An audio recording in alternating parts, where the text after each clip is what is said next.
Thank you everyone for coming out to our second annual College Republicans, College Democrats debate night tonight. My name is Caitlin Adams. I'm the president of the College Republicans Club. If everyone doesn't mind scanning this QR code right here just to check in, we do require this for anyone who's attending our meetings. Please let me know if you're having any issues signing in and we can get you checked in a little bit later in the meeting, or leave the QR code up till you get checked in.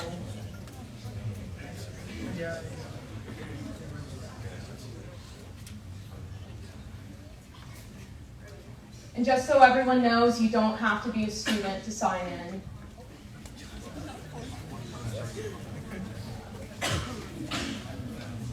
Is everyone checked in? Anyone having any issues?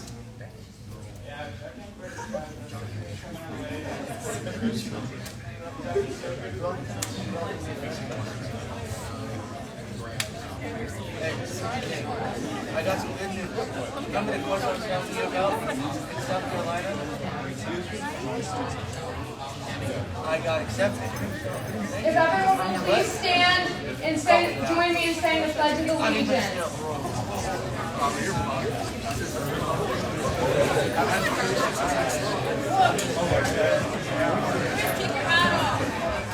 I pledge allegiance to the flag of the United States of America and to the republic for which it stands, one nation, under God, indivisible, with liberty and justice for all.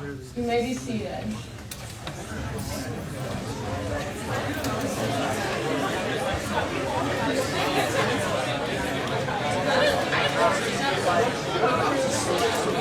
So we're now going to be introducing our executive board to everyone. If anyone has any issues throughout the debate night, you're welcome to come up to one of us and we'll help you resolve it. As I said previously, I'm Caitlin Adams. I'm the president of the College Republicans Club. Ali Matamoros is not here tonight, but she's our vice president. My name's Ethan Valbo, and I'm the executive director of the College Republicans at USF. Thank you guys for coming. Hi, I'm Victoria Abernathy. I'm the treasurer. Hi, I'm Haley McElwain. I'm the secretary. Hello, everybody. Thank you for coming. My name is Tyler Tone. I am the president of the University of South Florida College Democrats. Hi, everyone. My name is Joey Cipriano. I am the treasurer. Hi, I'm Pallavi Kanipati, and I'm the secretary. Hello, my name is Nakai. I'm the liaison officer. Hi, my name is Isla Martinez, and I'm vice president. I'm Blake, and I'm outreach.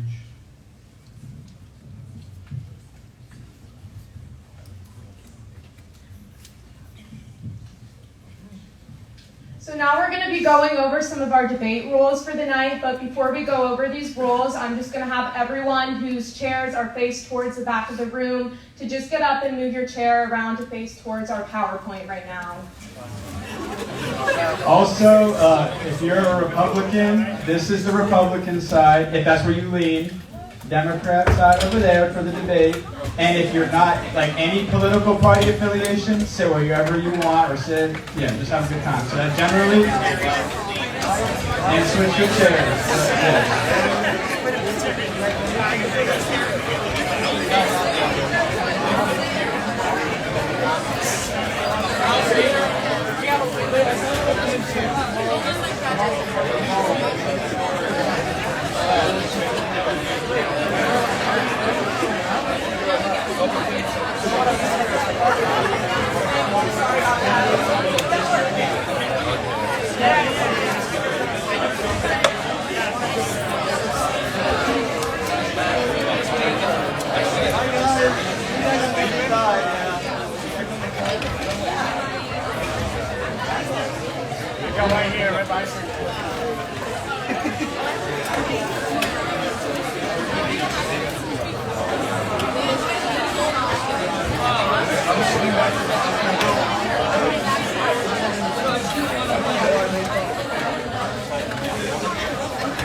side of the room, and we do hope that everybody follows the side of the room that they side with, please.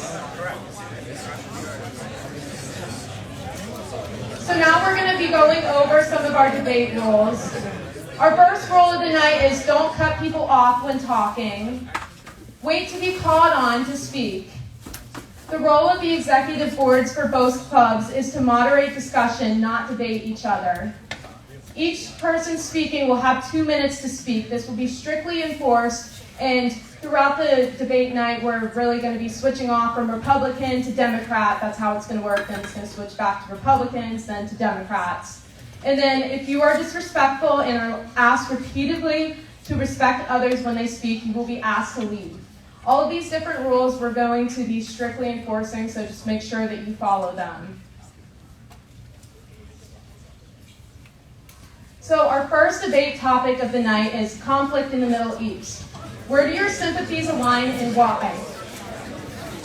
Who wants to start us off with this debate tonight?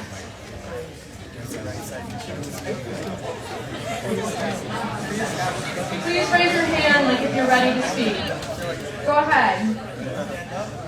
You're welcome to stand up, yes. Just speak loud for everyone to hear you. Hey guys, so I'm the first one to start us off. Yay.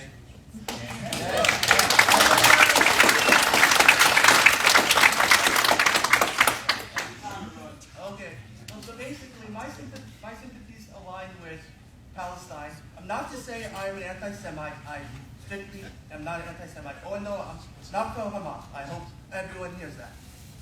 It's because, okay, yes, you can argue that what Hamas did is horrible. It is a terrorist attack, okay? It 100% is a terrorist attack. But what Israel is doing is collective action, and that is literally, the UN is saying that might be violations of international law. The UN is also saying stuff like, oh, like cutting off water, cutting off electricity is a violation of international law. And what they're also doing is, they've been alleged, I think either alleged or it's been confirmed, they've been using white phosphorus in Gaza, which is 100% of war crime. It literally leaves you with like 5th-degree burns. If you don't know what that is, look it up, but I recommend you don't, it's horrible. And that's why, and also even literally, the UN Secretary General Secretary General said, hey, what Israel is doing is bad, and they literally said, stop it, we're going to teach them a lesson. Like, how do you teach the UN a lesson? Like, I mean, that shows like high school level mentality, like how fast the ego is. And I mean, I believe that there should be a ceasefire. Because, and yes, I understand why people say, oh no, ceasefire will only allow Hamas and everything to like get more forces and get more reinforcements. I do understand that, I really do. But I do think that the ceasefire is needed for all the innocent civilians to like either leave or people in the crossfires to leave. For like humanitarian aid. The humanitarian positive ceasefire is the best likely scenario.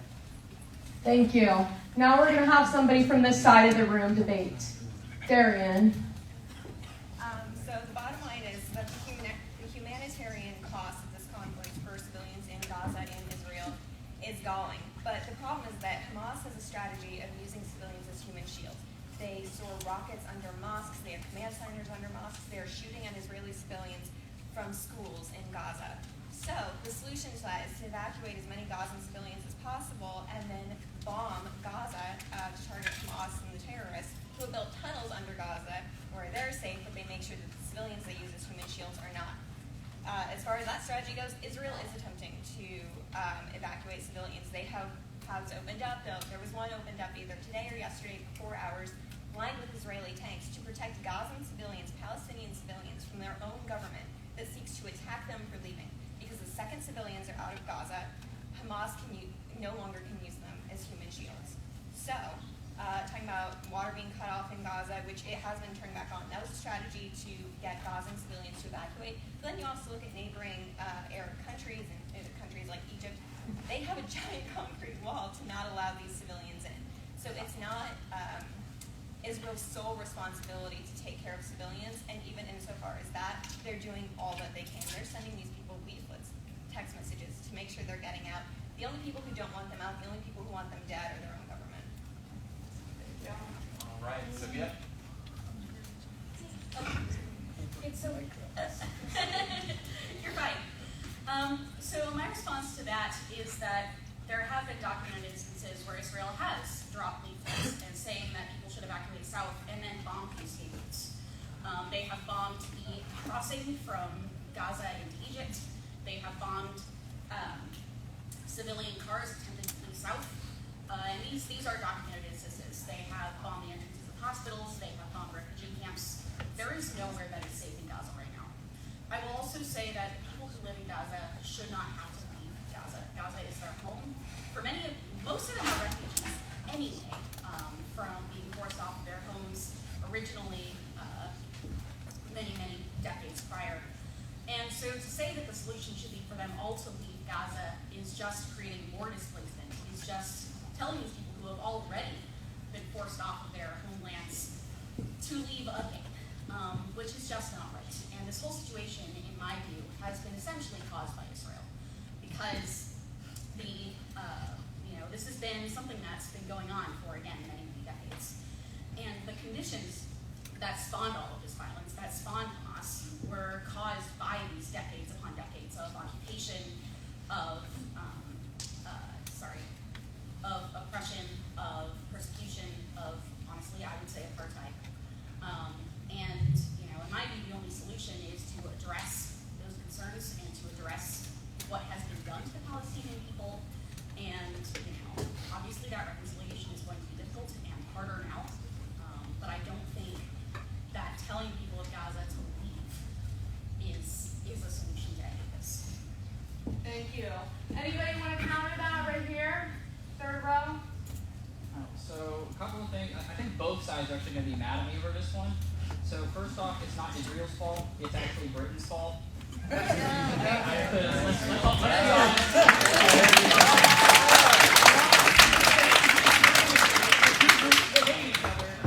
And then just leaving somehow seems like a bad idea.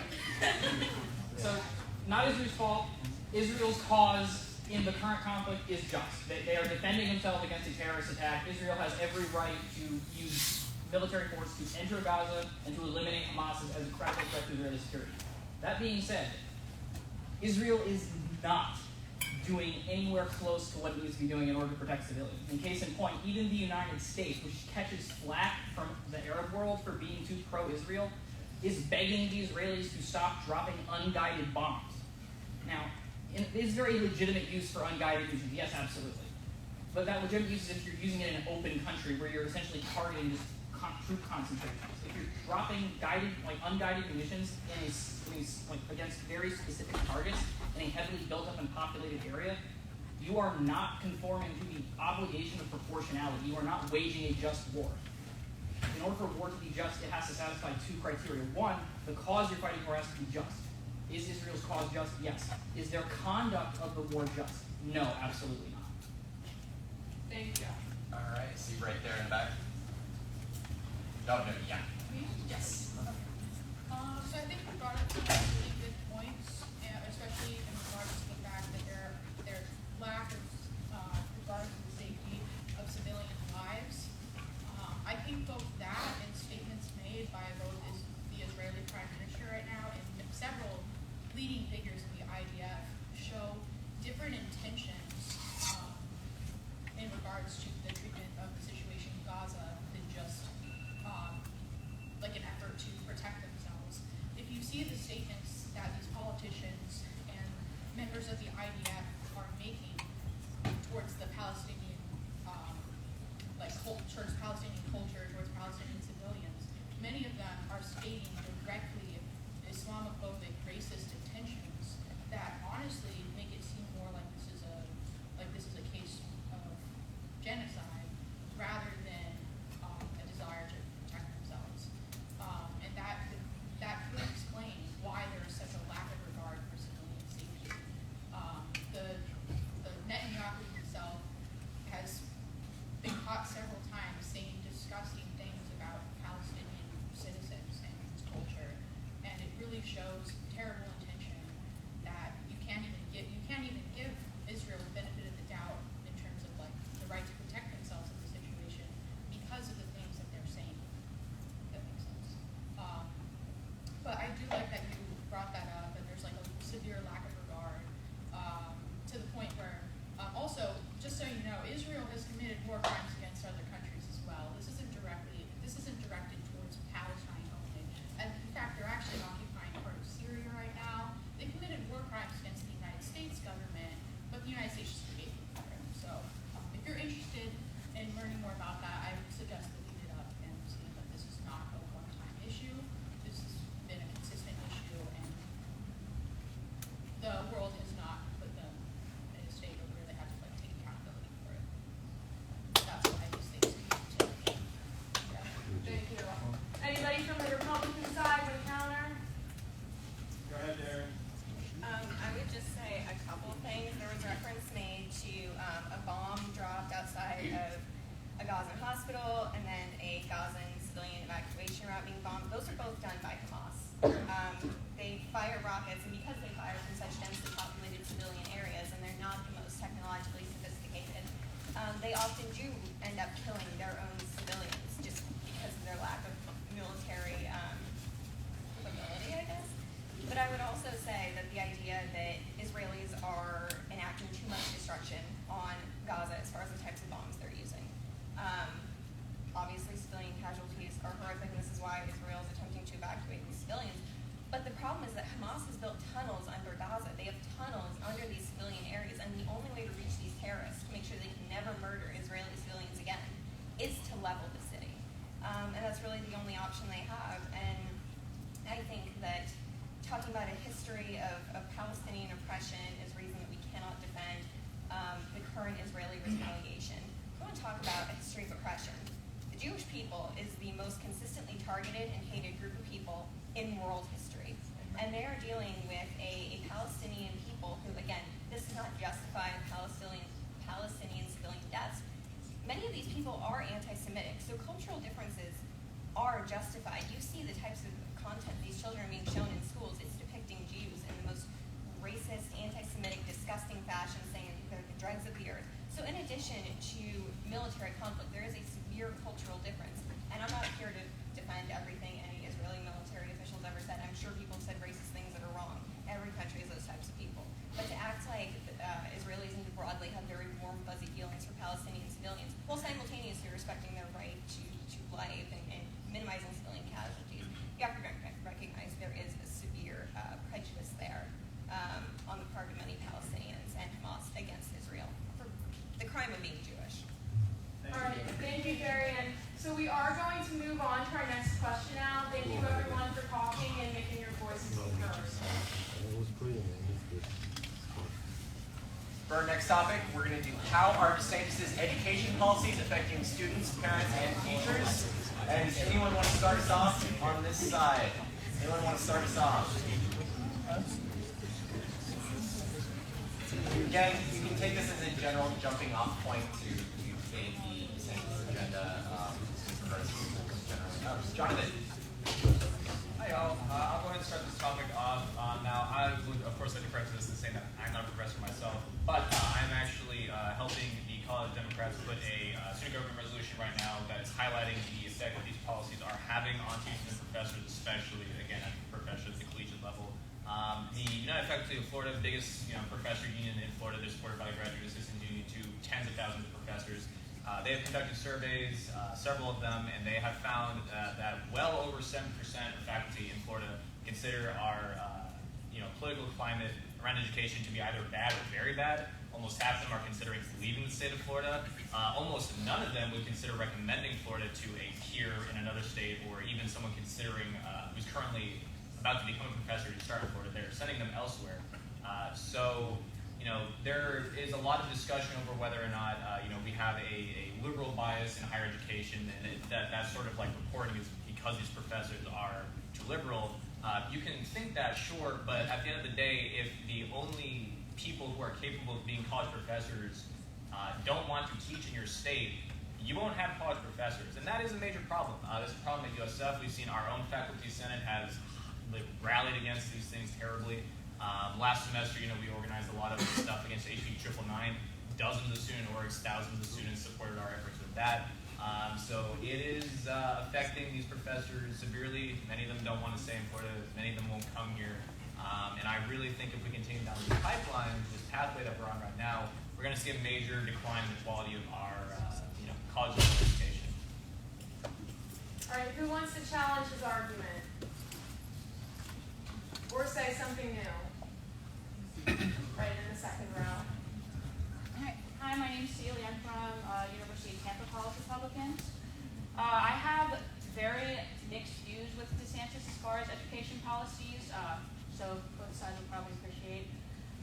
One thing that I'm sure everybody is aware of was the Don't Say Gay bill that was presented by DeSantis some time ago. Now that obviously affected a lot of people in schools, kids, so for the most part I support the bill. Teachers have to tell parents if the kid comes to them and tells them they're gay. That's not something that happens anymore. But I think it is entirely appropriate to not talk about sensitive topics such as like sex, gender identity to kids who are 6, 7 years old. I didn't know what being gay was until I was 10. I think that's just something that should come later in school or the parents should talk about. That's not something, you're in school to learn math, English, all that stuff. You're not there to learn about like your gender identity. That's something that's very confusing. Kids are very impressionable. Now, switching topics to something that he's presented that I don't entirely support was his banning of AP psychology in high school. Now, I am a psychology major, and I did not get the chance to take AP Psych in high school. I totally would have. However, the reason he banned this was because of the mention of like transgenderism, anything like that, and abnormal psychology, because he believed it was pushing an agenda. However, that is not to be offensive or anything, but being transgender is a chemical imbalance in the brain that is not like offensive. That's not pushing an agenda. That's just a fact. I feel like you should be able to talk about that in school. And that is also such a small subsection of the entire AP psychology course that I don't think it should have been eliminated in that standard. I believe, in my opinion, that is way too extreme. And that's one of the reasons that DeSantis is not my favorite politician. Thank you. Thank you. Do we have any takers? Sorry. Hi. So my rebuttal, I think, the strongest position that I can give for that is that there are, in fact, gay and transgender children and students in schools, and if you are one of those students, then you know you are going to be wrestling with those questions at that age, regardless of if anyone tells you about it or not. And if you do not get the message that what you are is okay, that there are other people like you, that you are going to be supported, that you are valid, then you're going to end up more confused and depressed, essentially. Transgender youth have much, much higher rates of suicide, of depression, of just very, very bad mental health outcomes. And this is largely because they are not given the support that they need, and they're not told that they are valid, they are not valid. And so, when you tell the schools that they're not allowed to talk about it, what you get is, just students feeling alienated, students feeling like they're not normal, students feeling like, they're different and they can't place why, and you get increases in bullying, you get increases, increases in just negative outcomes all over. And I have completely lost my train of thought, I apologize. But I think that's it. All right, I'm going to take you right over there. Yes, you. All right. Not the most researched person. A lot of people have come here with like actual factual information. I am not that person. I was honestly here to listen tonight, so it's a little awkward for me standing up. The only thing I can speak from is personal experience because, like I said, I haven't done the research. So if I'm wrong, I'm one of those people. I can be corrected. But I wanted to piggyback off of what you were saying with people struggling with their own things, when they are going through those things. And I don't think that schools are the place for that to be happening. I actually had PTSD in elementary school, and the teachers were never the people who I wanted to talk to me about it. To me, that's when therapy comes into play. You're getting those people those resources that they need because suicide in children is so high. And I do agree that that is something that needs to be dealt with, but I don't think that schools are the place to be doing those things, especially when you're having these debates and you want to respect different opinions. Teachers are supposed to be impartial, and I think that there should be support, but I think that should be done in more of the mental health space with therapists that are trained on things like that and how to deal in an educated and actually professional manner. Because unless we're training these teachers on all different kinds of things that cause suicide, I think we should just leave it to the mental health professionals. Thank you for speaking. Do you have any responses?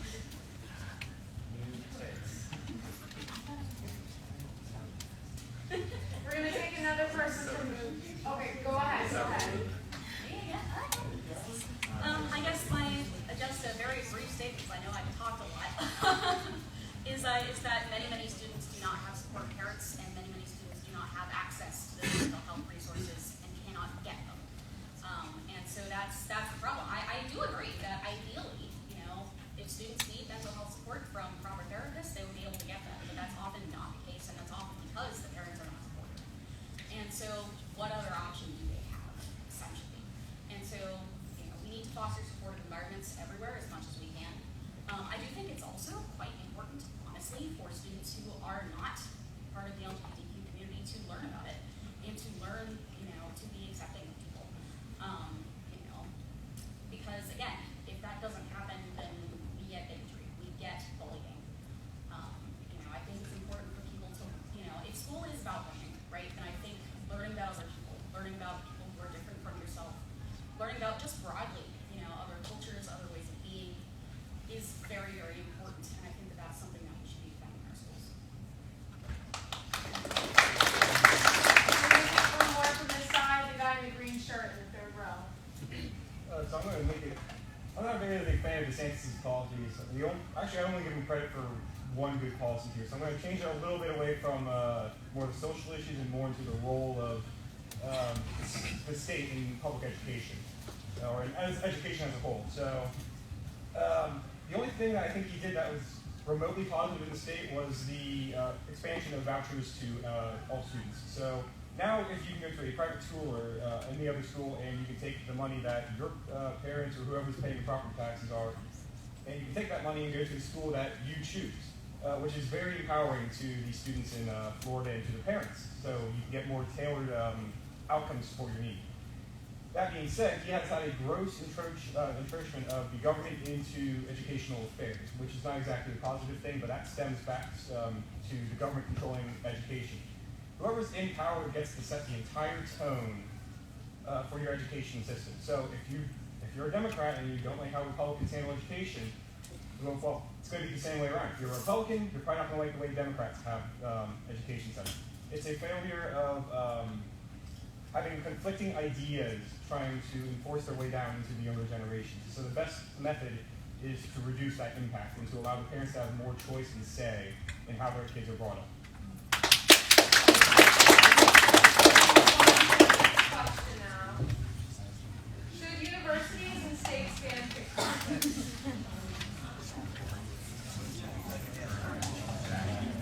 I mean, I used to be on TikTok like 2 hours in a day, and it's horrible. Thankfully, I only do like 5 minutes a day. But I do not think states or universities should ban TikTok. I mean, that's literally a violation of freedom of speech. Listen, China, I know this sounds kind of, but China, like Iran, they banned all these.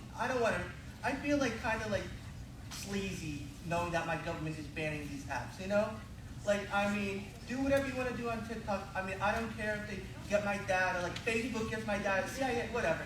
Everyone gets my data, okay? I don't really care. I mean, just don't ban TikTok.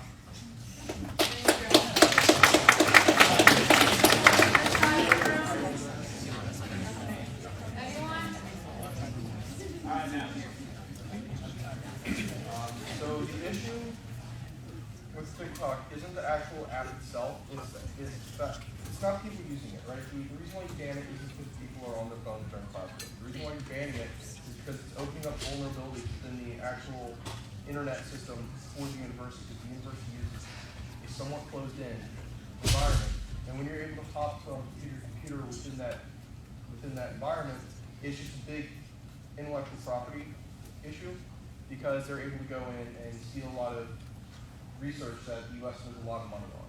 I mean, it's a security issue, not for the individuals themselves, but for the university as a whole. That's why it makes sense for them to ban it on university Wi-Fi. Anybody have any more comments? Any response on this side? You got it right here. But like TikTok is cool though, like.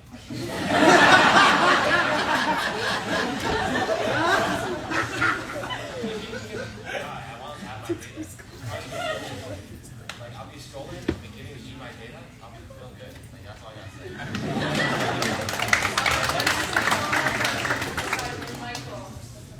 So I should mention something that I think of importance. So I don't know if any of you know this, but China actually regulates TikTok in terms of what content should be on the app. In the United States, it does not. So when we talk about TikTok, it may be cool and everything else, but when it starts becoming a national security threat where China could use some of that data to go on, then there's a problem right there. So, and that's particularly a problem when it comes to education as well. So I think the universities and states were right to ban TikTok on university Wi-Fi. I'm not a fan of all Wi-Fi at all, but on university Wi-Fi, if it's a threat like it is, and the United States doesn't regulate it like China does, I think it's well set. Thank you, Michael. We're going to move on to the next question now. What should be the role of the government in the administration of reproductive health care? Anyone that wants to start us off on this side? Again, we chose this term so we can talk about abortion, but also other topics. I see, Jonathan, your hand shot up, so we're going to let Jonathan start us off. 0.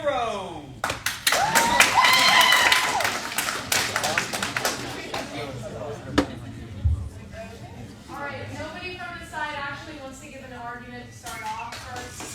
Okay, we're going to take somebody from this side of the room.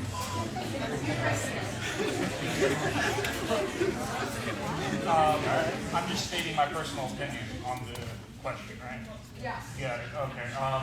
I think that the role of the government in the administration of reproductive health care, more leaning towards abortion, should be for individuals that are not actually genuinely capable of taking care of a life. For the people that are willing to they don't want to have children, just to not have children, practice safer sex. And that's more or less my opinion. Okay, thank you. All right, do we have a response? Any takers from this side? Zach? Yeah, I mean, obviously, I kind of agree somewhat, but I also think the government shouldn't really have a role in like deciding what you do with your body. I mean, it'd be like what you said. If people want to abort just to abort, that's wrong. I think they should be more responsible with having safer sex. But I mean, there's some especially in Florida, I believe they passed a 6-week abortion ban, and that's literally people don't even know if they're pregnant at 6 weeks. So like that's extreme. Like even literally like that won't work on a national level. Like a 6-week abortion ban, and people are even saying like 15 weeks is too much. It's literally right now in I believe Ohio, they're doing a ballot amendment on whether abortion should be protected. I'm not 100% sure on that. And right now they're saying it's most likely gonna go yes, that it should be protected. It shouldn't be prohibited in Ohio. Thank you. You're in the second row then. So I absolutely think there needs to be some sort of role in the government, because if you don't have any rules, then you're going to go to the extremes. You're going to get the late-term abortions, and obviously those aren't super common, but those are going to take place. There needs to be some sort of regulation. And my kind of rebuttal to, it has to be rule of 0. What about the government telling us we have to get the COVID vaccine. I mean, if it's my body, my choice, what about that? But I mean, it's just such a fine line because, I mean, abortion, and especially when we're talking into, like, I get 6 weeks, like, I can understand that. Like, there are some exceptions, like, that is very, very early. We're talking later term. That's not your choice anymore. That is a child's choice. I have such a hard time justifying anybody who thinks it's okay to get rid of a life, and I'm not talking about any, like, extra circumstances like health concern, anything like that. Like, I'm talking about normal, like, if you don't want to have an abortion, don't have, like, if you can't take care of a child, don't have sex. It's as simple as that. I don't understand. Like, you're taking that risk. Abortion is not there to be your oops. Like, it's ridiculous. I think there has to be some rules, because without any regulations, it'll just spiral out of control. All right. Thank you. Do you have any response on this side? Yes. Hi everyone. So I'm a volunteer at a Planned Parenthood clinic, and I'm the vice president of our PPJ Gen Action here. And I've seen surgical abortions, I've seen medical abortions, and they are not fun. People are not having them for fun. People are not having them haphazardly. This is medical care that people need, that all people need. And the issue with the government interference in current reproductive care is that's not just restrictions on abortion. It's how many doctors you have to see. You have to see 2 physicians to get an abortion, and you can't do telehealth. What about all of the lower class folks who can't afford to go? They don't have transportation, they don't have health insurance, they don't have Wi-Fi to even do telehealth if that was an option. So these are obviously done on, like, malintent. They're finding ways to restrict even more and more. And even if it was a 15-week ban, these people wouldn't have time. 6-week ban, you find out you're pregnant at 4 weeks. How is 2 weeks enough to get 2 physician recommendations, and where this HB7 bill currently funds pregnancy crisis centers, which are fake abortion clinics that hold patients for hours and hours and delay them just to give them more advice on, no, don't get an abortion, don't get an abortion. These folks can be from situations of domestic violence. They could be queer individuals who aren't comfortable with being pregnant or being physically pregnant. There are so many reasons why people get abortions, and I don't want to talk about what is the validity of a life. The person carrying the child, what about their validity, their life? There are so many reasons why people get abortions, and I think government interference, they're not expertise. It's the physicians, it's the healthcare workers, midwives, doulas, people with uteruses that should be factoring into health policy, not government. I testified in Tallahassee against HB7, and hearing the politicians, especially on the other side of the aisle, talking about abortion, it's clear that they're uneducated, and I think medical professionals should be involved in health policy and not our politicians who are experts. Thank you.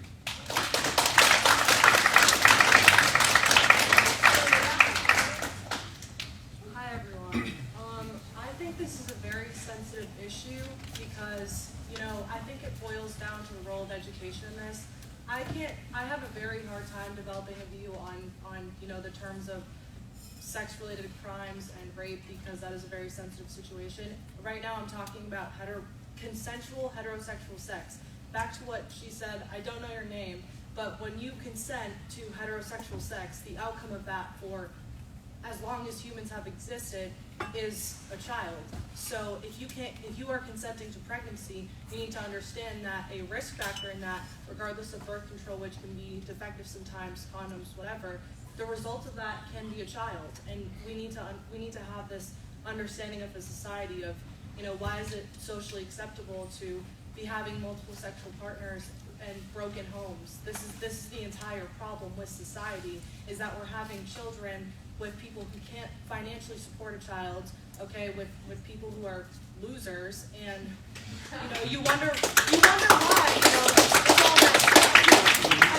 I can't speak again. I'm not speaking in terms of case of rape or sex-related crimes, but in terms of consensual sex, heterosexual. I don't care how you identify. When you put P and V, that's the outcome. Okay, it always has been. How do you think we're all here? Right? Yeah. That's my view on it. Response on our side. Right out there in the back. I'm pretty agnostic on the whole voting and taking sides politically thing, but I do believe that the government should provide more prophylactics and resources for people, especially younger people. I also think legalizing prostitution would help with some of those sex crimes we're talking about.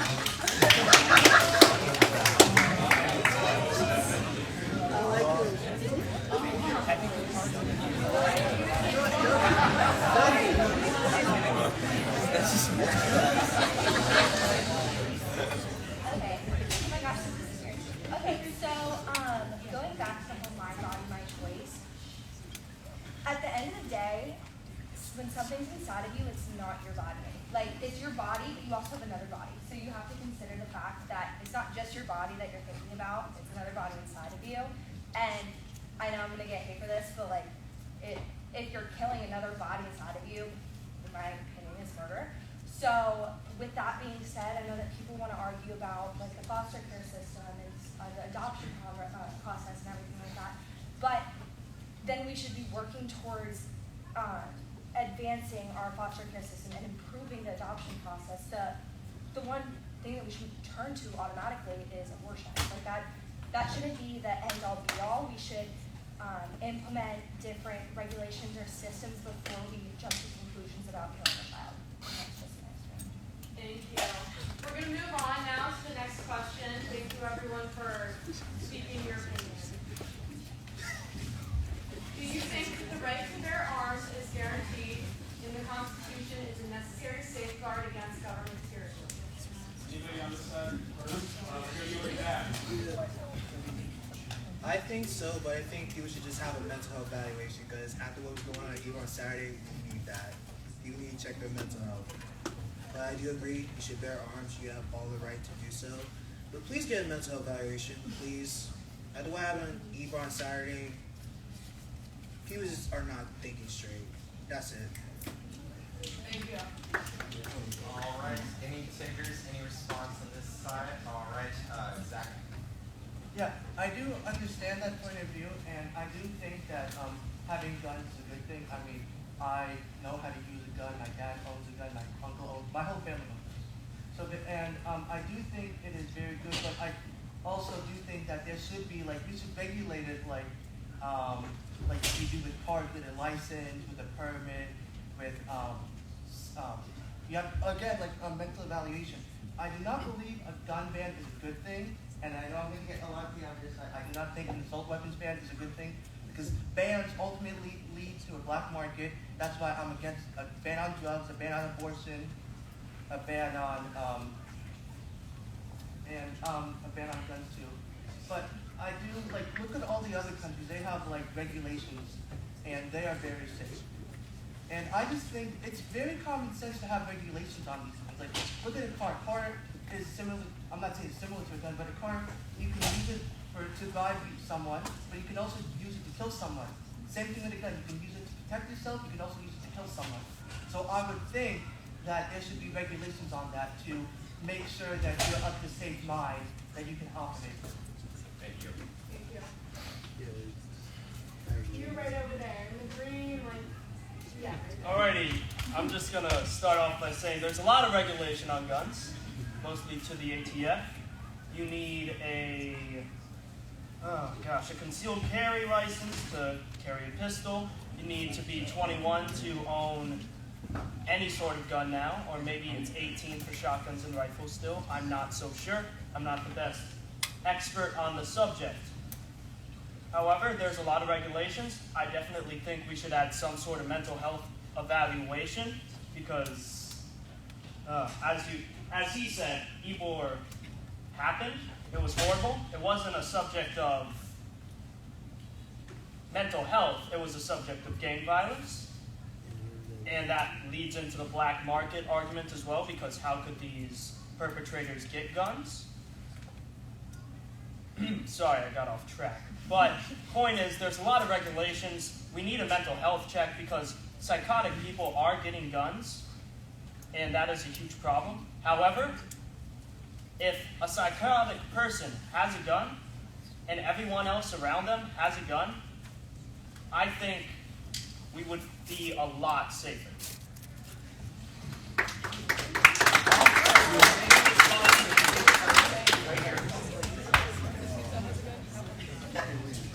Just because, like, I understand what you're saying about, like, to defend someone with a gun, you should have a gun, like, you know. But, like, that's self-defense. Whenever the questions here is talking about, like, government tyranny, and, like, if we look at it now, do you really think all the people with guns will be able to defend themselves against the United States?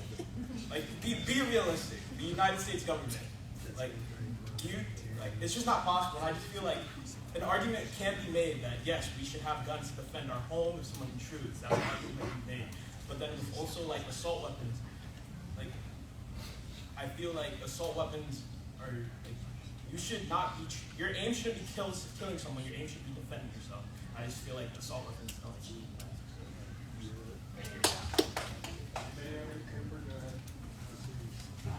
So, sorry. So with the issue of the Second Amendment in the U.S., I just want to read out real quick where it says, Amendment number 2, right to bear arms, ratified. Well-regulated militia being necessary to the security of a free state, the right of the people to keep and bear arms shall not be infringed.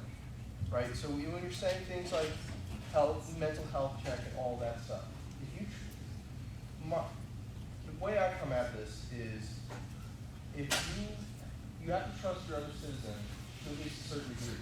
So what would be the difference between trusting someone to have a gun and trusting someone else to vote, right? Because when people are saying mental health checks and all these other things, what in fact is the difference between voting and owning a firearm in terms of capability for violence? Because when you're voting, you have a say on what the federal government is able to do with its policy, and the federal government itself owns plenty of guns. So why is it that you would trust someone to not have a gun, but also be able to vote? So then the standard moves over to citizenship, and whether people should be able to have citizenship or not, depending on their status. And going to what they were previously arguing with the potential for the Americans to resist their own government in case of that. Again, while it may not be realistic for everyone in the U.S. who has a gun to be able to charge on Washington, it's also not realistic for Washington to be able to roll a tank to everyone's house.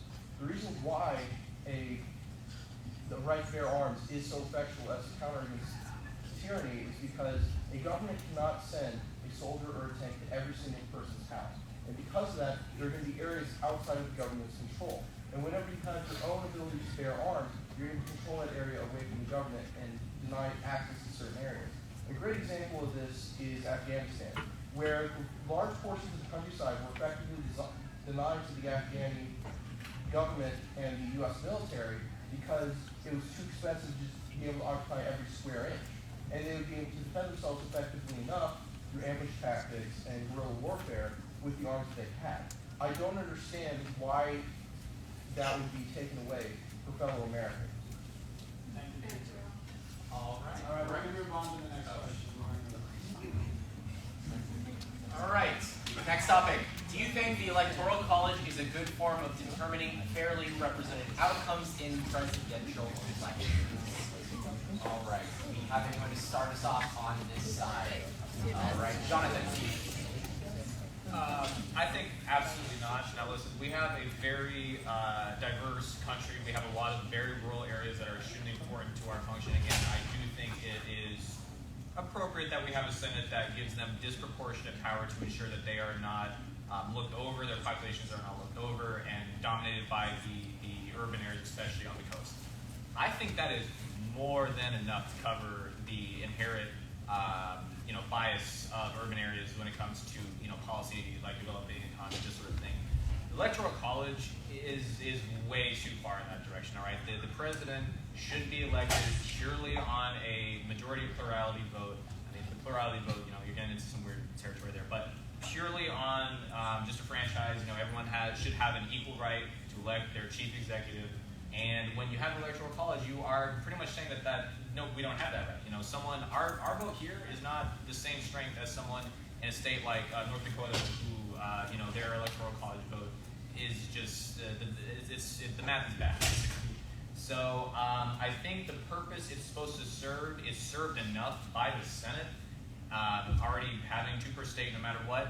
I think we need to get rid of the Electoral College to make it more democratic, more representative, and I do think the same should be applied to the House of Representatives. It should be reapportioned. Thank you. Thank you. Anyone from this side?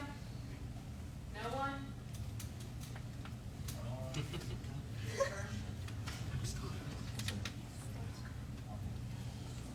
Just because, even if we grant that there's no need for the electoral college anymore for representational need, just because something's not democratic does not mean it's bad. The reason why you have the electoral college as it's conducted is partly as a way back then to make sure all your votes. When the founders were creating the Constitution, they were not trying to create a representative democracy. What they were trying to create was a system that would balance itself out. So you had a Senate that was subject to a double election, and because of that, it would only be the wealthiest and the best connectors who would be able to go there and represent their states. Because they have the biggest interest in the state, because usually they own the most property in the area.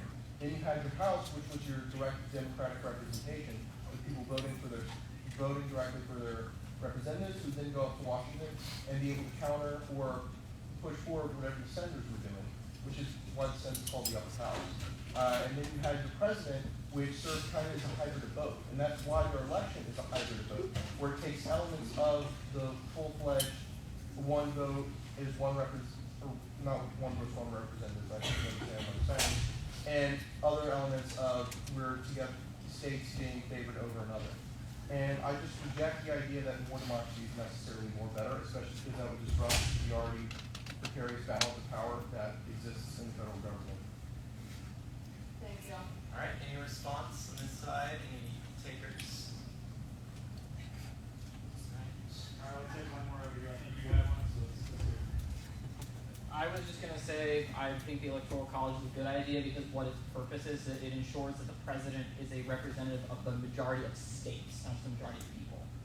So this as far as what you said about the House already does get reapportioned. It's tied to the census. So it's actually a reasonably... The number of reps. Well, that's what I was getting at. The number of representatives in the House is tied to the census, so it doesn't change every cycle, but every 10 years whenever we do a new census, and they reapportion based on that. So that's not really an issue. As far as the Electoral College, I think it is important that the president, which is the national representative, represents the majority of the states, because ultimately, if you look at founding the United States, we're a nation of sovereign states, not a unitary government or federal system, not a unitary system. All right, thank you. We're going to move on now. What is the origin of the United States immigration issues? All right, do we have anyone on this side that wants to go? Anyone want to introduce us to the immigration topic? Yeah, you're not going to take the question as specifically written if you just have some general statement things about the immigration situation going on. Okay, Zach. So basically, a lot of the U.S. migrant crisis is happening in Central America. All of them coming to the U.S. trying to get a better life for themselves, trying to because of all this gang violence and drug war. And the main problem of the immigration issue is basically the drug war with the cartels, and due to the U.S.'s destabilization of all of these countries in the 80s. Like that was one factor of it, but mainly the drug war. And basically all of these gangs and cartels are shooting everything up, and people, they want to leave. And I think the U.S. should do something about it. I don't think they should invade Mexico like some people say. I think that would be a horrible idea. That would invade Mexico's sovereignty. But I do believe the U.S. should do something. But we can't do anything unless we fix the broken immigration system, because it is broken. It's true. And there was a lot of bipartisan support for immigration reform. But the thing is, and I remember, it was, I think, the Gang of 8, I believe, they had a bill in the Senate. And one of the Republican senators, he said, don't let Fox News hear about this, because if they do, they're going to put it on blast, and people are going to call us and call us and call us. And Fox News heard about it, and they got a lot of backlash on it, and they said, no, we're not going to do this anymore. So it's more so about headlines rather than fixing it. They basically want to cause, the people in the media, they just want to cause chaos rather than more so fixing it. That's my problem. Anthony? Alright folks, my name's Anthony Wilkes, and for the record I am not related to the guy called Lincoln. But when it comes to this question, I really think that ever since Joe Biden has taken office, we have seen around 3 million people that are illegal come into the country. We have no idea what they are, we have no idea what their purpose is here. And a lot of those people are victims of the cartels, or victims of sex slavery, lack of a better word, human trafficking. It's just not good. And in my opinion, what needs to happen here is there needs to be less immigration to this country, because we're a population of 350 million people. We have plenty of labor. We don't need more foreign labor. And a lot of those people that came here illegally, they are victims of an oppressive system. And so what needs to happen is there needs to be more control, there needs to be more stricter enforcement of the laws. And I just don't see that happening right now under the current administration. So honestly, I hope this question gets resolved in the next couple of years. And I'm looking forward to a country where not only immigrants, but also U.S. citizens feel more safe.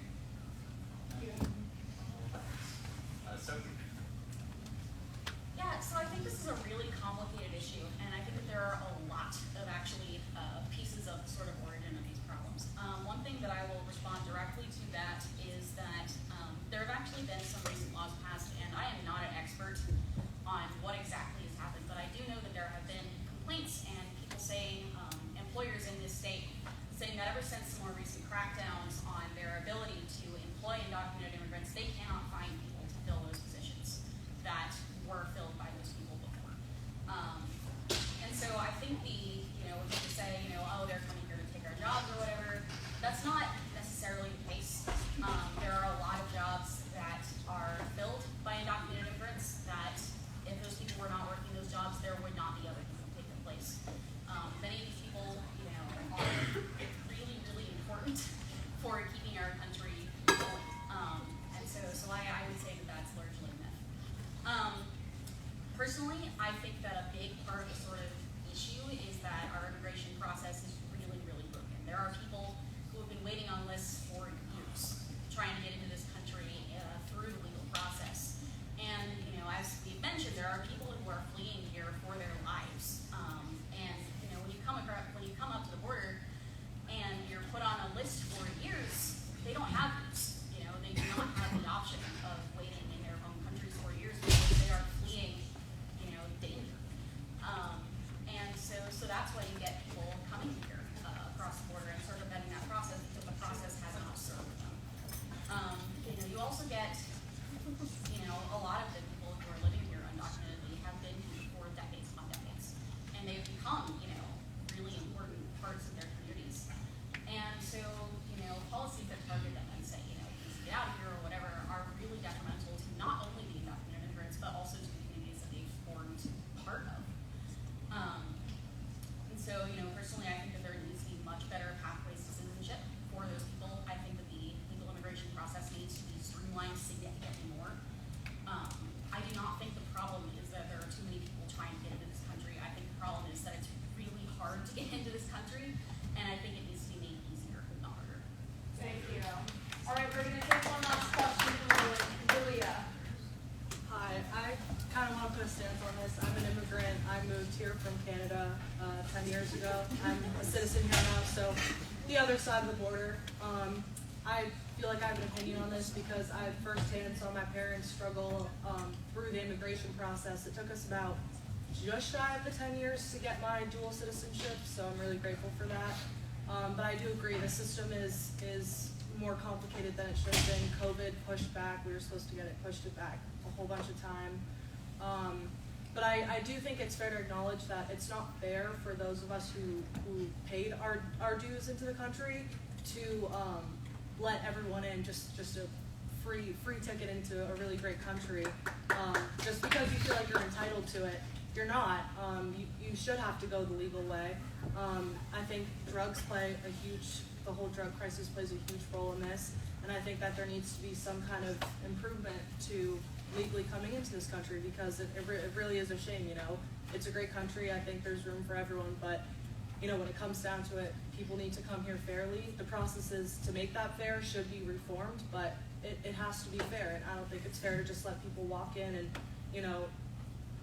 some of the most dangerous cities in the world are located in Mexico, and Central America for the most part. So, you have to put all this into perspective and realize just because you guys are at a geographical, more convenient location to walk across the border, what about everyone else in the world who isn't at the north or south border, who wants to come to the United States but can't because they're not geographically at the advantage that I had? I went up to New York on vacations with my family multiple times. That would have been easy. So it's not fair. And I think that there needs to be that discussion taking place. Thank you.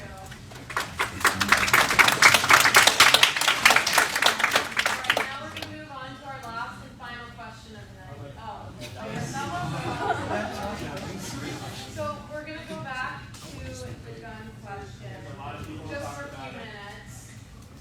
So does anybody on this side have anything to start off with? Go ahead. Sorry, hold on.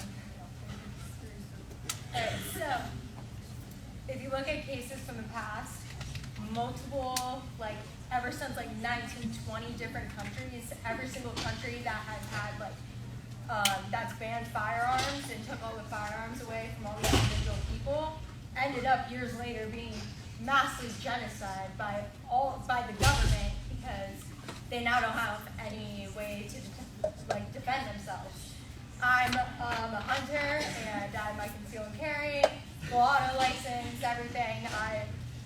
And the only reason that I own, everybody's like, well, why do you need a fully automatic gun? Is because the point when our government is trying to come after us, what are you going to choose? The pistol, or are you going to choose the, just the big guy? But that is our constitutional right. And if you look at it, every single time, it's ended up in mass genocides, mass killings, shootings, and the government becomes a tyranny now. So if you want a socialist or a communist government, then that's what you're going to get a result of this. With us having firearms, the government has a reason to be afraid of us. They're going to know if we come try to take firearms, they're going to get heat back, that's for sure. But USA, baby.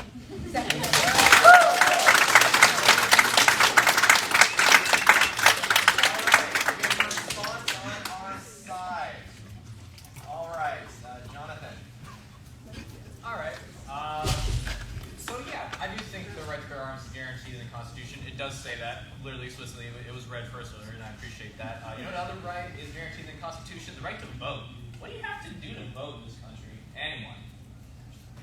Register. Crazy. So, the government can regulate and control the rights that are in the Constitution. It's not controversial that the government can do that. And whereas I think the connection between the voting and the gun violence was a little tenuous earlier, if we agree that that connection is there, then maybe we should have some controls like the mental health check. I think that is a common sense by not being a little, fancy with my language here. But I think most people would agree that a mental health background check is necessary. And I think that, the right to bear arms is guaranteed. I totally agree it should never be gun bans. I think assault weapon bans are also misguided to the solution of limiting gun violence. But the government does have a very clearly, legally defined role to control guns, and I think we are not using it appropriately right now. Thank you. Ashton? In regards to guarding against tyranny, I'd say it's not the Constitution that does it. It's the fact that with a few $100s of equipment, you can make your own guns. 3D printing, CNC milling, everything else like that. With a Dremel, which you can get for $50, you can cut out a little scrap of metal, throw it in any rifle, pistol, or anything like that, and it's automatic. Now, does that make it more effective? I wouldn't say so.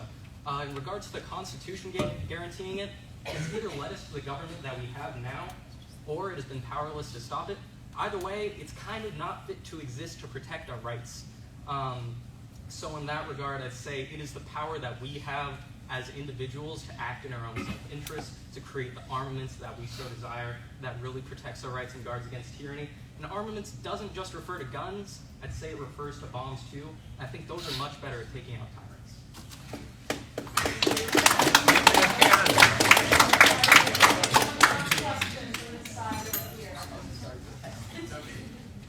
Yeah, I mean, this is, kind of the one issue where I feel like I hear a lot of good arguments from kind of all over the room.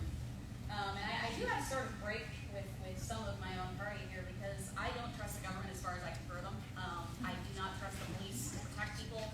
I do not trust our government to have our best interests in mind. And so I do think it is important.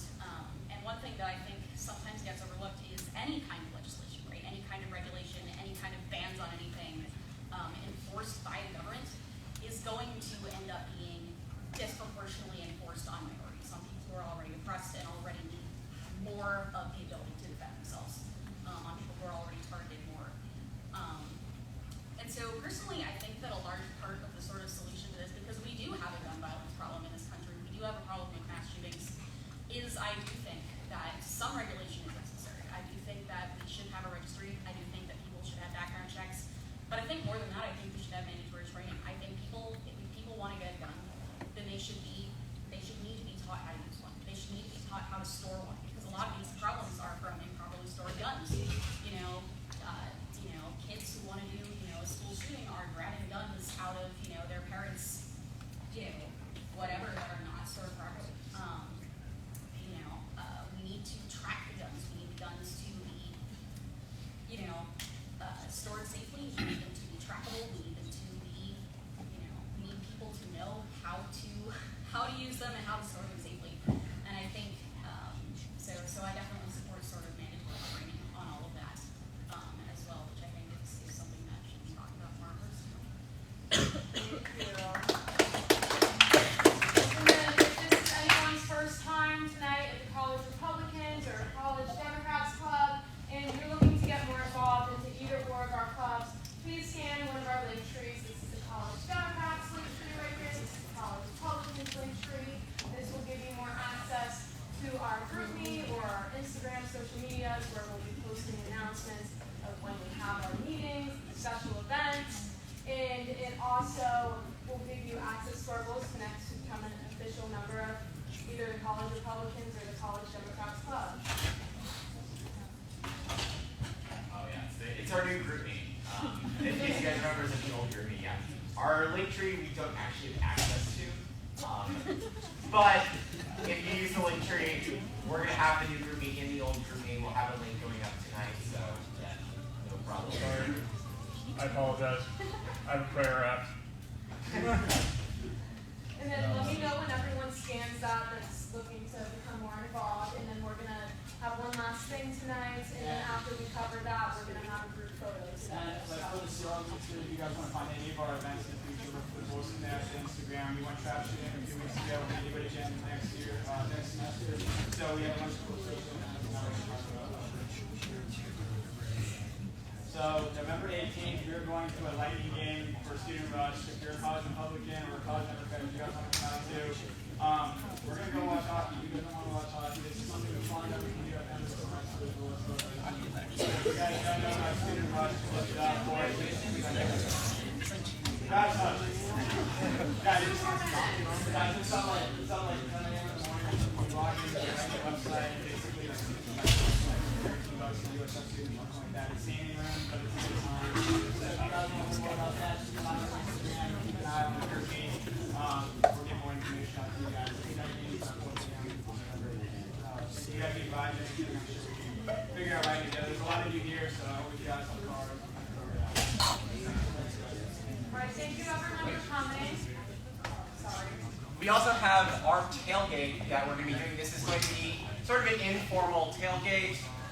We have members of Student Power and the University of Tampa Democrats are going to be there. I have to expand the list of boards that will join us for this. Again, we're starting at 10 a.m. because it's a 12 p.m. game. And that's just kind of how the cookie crumbles. But, why not? Have a fun tailgate. One of the last games of the season. Make sure to get tickets ahead of time if you are interested. And again, everyone's invited. We're not, exclusively separating it to our side of the room. But since this is our last slide, I just want to say thank you guys for coming, because we made this sort of an annual tradition in the month of November, which is the month of coming together, to sort of celebrate the unusually good relationship that our clubs have had, and to hopefully keep that going. Because I think by showing up here and having this civil conversation, I think you're proving a lot of people wrong, a lot of teachers wrong, who think we're not capable of this. And when you guys come to this and you guys share your thoughts and opinions, what you're doing is you're showing that you are capable of it. And that's why it means a lot to me that you guys came tonight, and I really appreciate you guys hosting this with us. Thank you.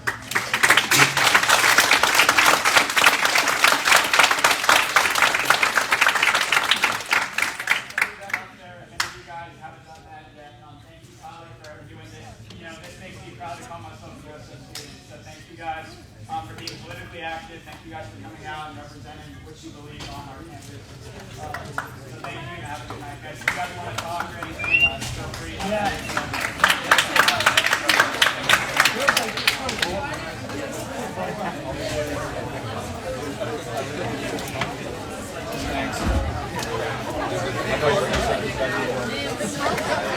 I was intending to, but I don't think I know. I know. Yeah. I didn't block. I wouldn't.